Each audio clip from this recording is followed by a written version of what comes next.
Saturday morning Pashaka Shah with the artist and the 5 Minutes to Shine competition. So please join me in welcoming Alicia Anstead.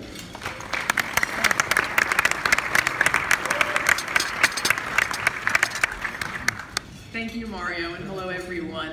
3 years ago, Scott Stoner and I developed the 5 Minutes to Shine concept in conjunction with that year's conference theme, Shine. The aim is to showcase big ideas drawn from all sectors of our membership. This year, we asked participants to focus their stories on effective practices for engaging audiences. The guidelines followed APAP's partnership with the Wallace Foundation to highlight the research and examples of effective audience engagement by arts organizations and presenters across the country. This morning, we hosted another round of 5 Minutes to Shine, and again, the audience selected a favorite to present right now at today's awards luncheon. It is my pleasure to introduce this morning's winning 5 Minutes to Shine story and presenter. Please welcome Liz Stover Rosenthal.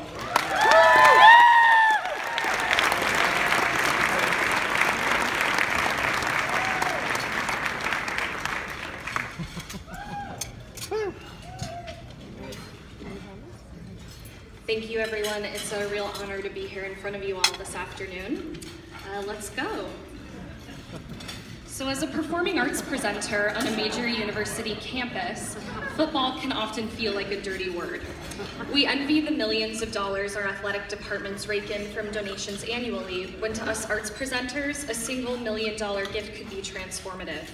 We work hard to make the case that the arts are an integral part of a college student's education to ensure our university funding remains secure. And when your college town's football stadium has enough seats to fit just about the entire population of Ann Arbor inside of it, there's always a major risk associated with scheduling a show on a game day, requiring us to say prayers to the gods of TV scheduling that the Wolverines and their opponents won't be good enough that week to warrant a coveted 8 p.m. primetime spot. So when UMS announced one of our most exciting recent undertakings, a 5-year residency partnership in Ann Arbor with the New York Philharmonic, I was thrilled to project manage. But a major challenge followed. How do we make the deepest impact in our community with this first visit, given some major time constraints? We had to make this first visit set the tone for the future. The Philharmonic could only be in Ann Arbor for 3 days. And of course, our Saturday just so happened to be a home football game, homecoming weekend, no less. So after lots of brainstorming, we developed an ambitious wish list of activities that we wanted to make happen that weekend. But there was a huge hole on Saturday afternoon. We couldn't schedule master classes when the majority of the student body would be heading to the big house for the game. How could we get the attention of the community when campus would be saturated with homecoming events? How could we provide multiple ways in to this residency?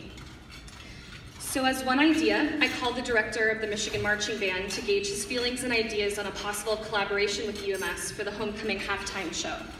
His answer, if you could get the New York Phil Brass section and Alan Gilbert to participate, I would design an entire show around them. So my next and biggest challenge was getting the orchestra on board. As presenters, we can sometimes forget the rules of unions by which producing institutions are often bound. And I was immediately flooded with questions that made me concerned for the reality of this exciting idea.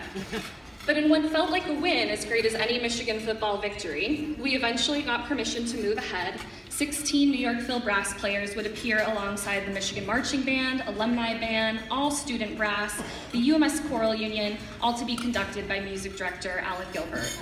There were more than 1,000 musicians on the field that day at halftime. The Philharmonic Brass performed before one of their largest audiences ever of over 107,601 people.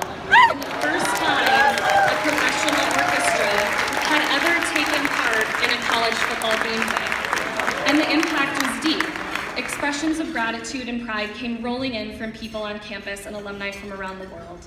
One writer compared his experiences as an audience member of Friday's Philharmonic concert to his experience as an attendee at the football game. What is remarkable and compelling about true excellence is that it brings with it the impulse for aspiration, a model for following, a standard that invites an urge for similar achievement.